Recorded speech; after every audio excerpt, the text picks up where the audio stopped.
നരുട്ടോ, എന്താ ഇത്? നീ ആരാ? എവിടുന്ന് അങ്ങോട്ട് വന്നേ?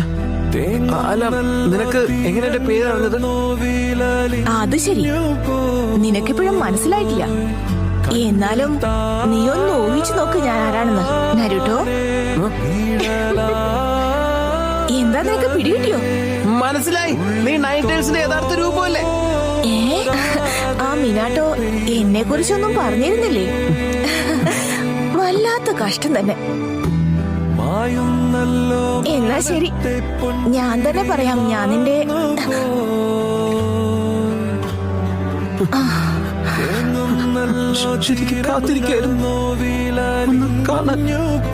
നീ ഇത്ര നേരം എന്താ പറഞ്ഞേ? അമ്മയെ നിനക്ക് ഇപ്പോഴാ മനസ്സിലായതല്ലേ?